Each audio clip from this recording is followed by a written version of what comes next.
मान लो आपकी एप्लीकेशन बहुत ग्रो हो गई है और आपके पास 100 मिलियन यूजर्स हैं।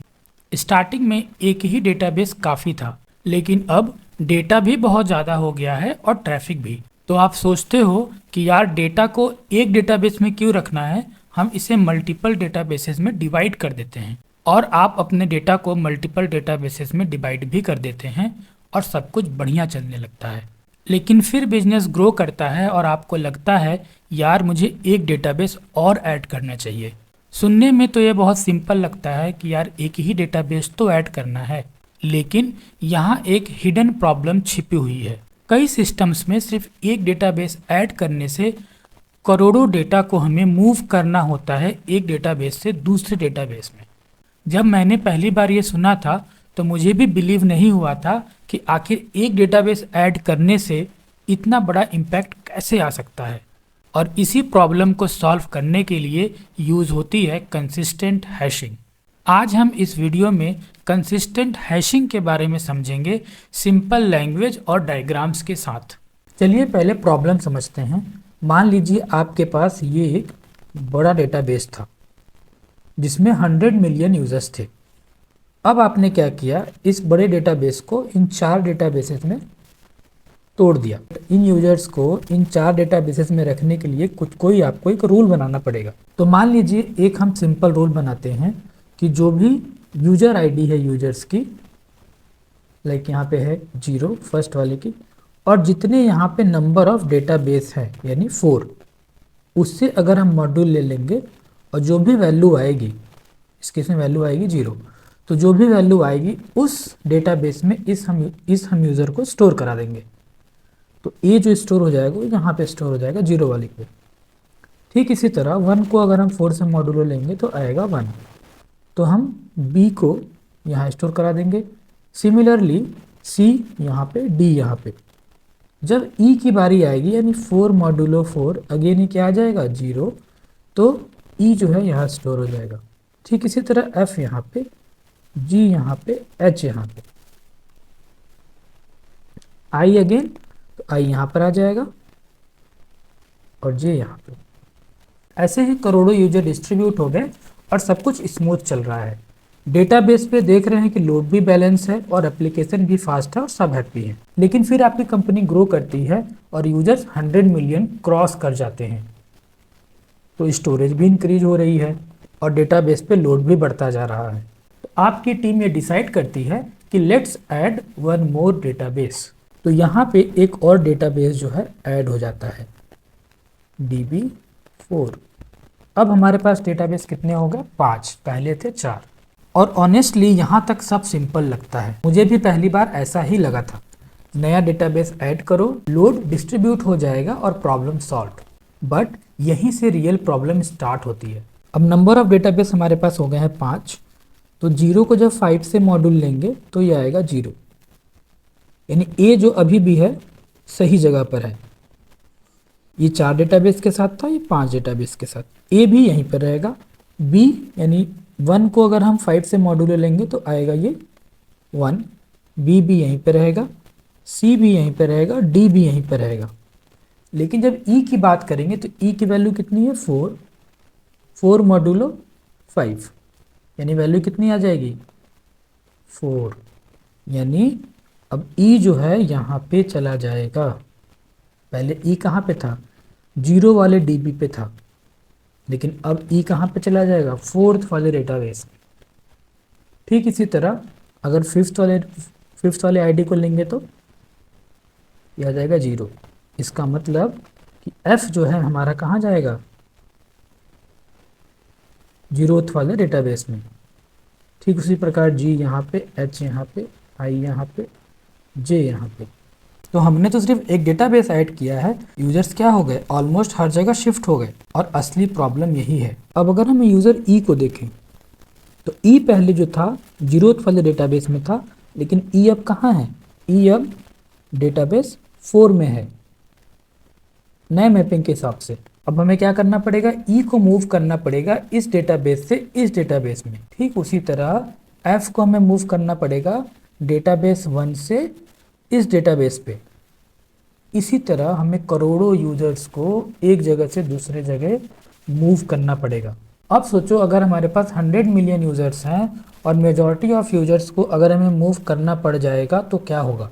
Massive data migration, long running jobs, operational complexity भी आएगी, फेलियर का रिस्क भी रहेगा। और ये सब कैसे हुआ? सिर्फ एक डेटाबेस ऐड करने से।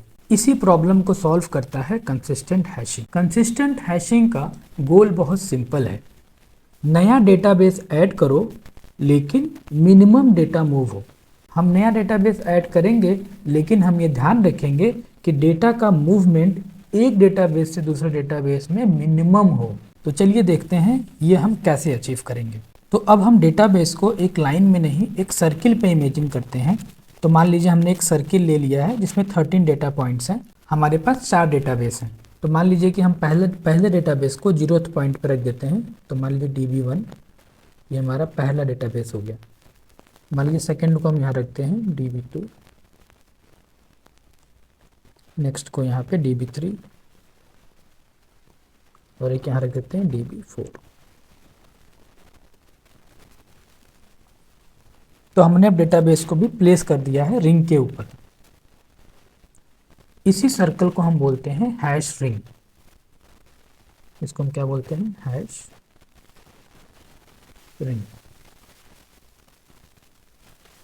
अब यूजर्स को भी हम इसी रिंग के ऊपर मान लेते हैं। तो मान लीजिए कि हमारा 0 यूजर यहाँ पर है, फर्स्ट यहाँ पर है, सेकंड यहाँ पे, थर्ड यहाँ पे, 4 यहाँ पे, 5 यहाँ पे, मान लो 6 यहाँ पे, 7 यहाँ, 8, मान लो 9 फिर से यहाँ पर है। अब कौन सा यूजर किस डेटाबेस के अंदर जाएगा? तो रूल बहुत सिंपल है, जहाँ पर भी वो यूज़र है उसके हम क्लॉकवाइज मूव करेंगे और जो हमें पहला डेटाबेस सर्वर मिलेगा उसमें हम डाल देंगे। तो 0 से अगर हम क्लॉकवाइज मूव करते हैं मतलब इस डायरेक्शन में, तो 0 के नियरेस्ट क्लॉकवाइज में जब हम जाएंगे तो हमें मिलेगा DB2। तो DB2 में 0 स्टोर हो जाएगा। 1 कहाँ स्टोर होगा? 1 भी DB2 में स्टोर हो जाएगा। 6 जो है यहीं पर है ही, तो यहीं पे भी स्टोर हो जाएगा। 9 कहाँ स्टोर होगा? DB3 में। 2 कहाँ स्टोर होगा? इसमें। और 7 कहाँ स्टोर होगा? इसमें। ठीक इसी तरह 4 हमारा स्टोर हो जाएगा DB4 में और 3 भी DB4 में। 8 हमारा DB1 में और 5 भी DB1 में। तो इस तरीके से हमारी चीज़ें जो हैं स्टोर हो जाएंगी। यहाँ तक तो सब ठीक चल रहा है, यहाँ तक तो इस वाले सॉल्यूशन में भी सब ठीक था। लेकिन मान लीजिए हम 5वां डेटाबेस ऐड करते हैं और वो ऐड कर देते हैं हम यहाँ पे। तो यहाँ पे हमने ऐड कर दिया DB5। अब क्या होगा? अब देखते हैं डेटा मूवमेंट। तो अभी भी 0, 1, 6 DB2 में स्टोर होंगे। जो 4 हमारा है, जो ये 2 हमारा है और हमारा ये जो 9 है, राइट।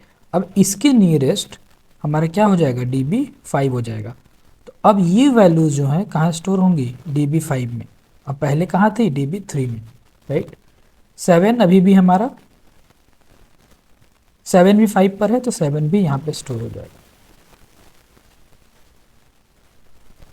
इसके अलावा इसमें भी कोई चेंज नहीं होगा। 3, 4 अभी भी 4 में स्टोर होगा और ये सब 5, 8 अगेन DB1 में स्टोर होगा। तो यहाँ पे हम देख रहे हैं कि हमें सिर्फ 3 डेटा को मूव करना पड़ेगा, लाइक 7, 2 और 9। तो इसका मतलब आप समझ रहे हो? इसका मतलब ये हुआ कि जहाँ पे भी ये DB ऐड होगा उसके पहले जो डेटाबेस है, इन दोनों के बीच का ही डेटा हमें मूव करना पड़ेगा। बाकी हमें कहीं भी मूवमेंट नहीं करनी पड़ेगी किसी भी एंड पे। यही है कंसिस्टेंट हैशिंग का मैजिक। तो ये था हमारा ट्रेडिशनल शार्डिंग, इसको बोलते हैं ट्रेडिशनल शार्डिंग।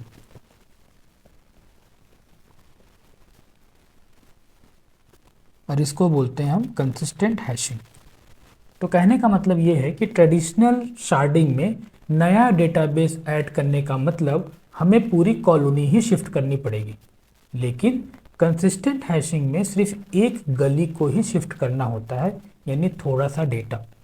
हमने नया डेटाबेस ऐड किया और सिर्फ थोड़ा सा ही डेटा मूव हुआ। लेकिन कंसिस्टेंट हैशिंग की भी एक प्रॉब्लम है। कभी कभी कुछ डेटाबेस पे बहुत ज़्यादा लोड आ जाता है और कुछ ऑलमोस्ट खाली रह जाते हैं। इस प्रॉब्लम को वर्चुअल नोड की हेल्प से सॉल्व करते हैं। पार्ट 2 में एग्जैक्टली हम वही समझेंगे।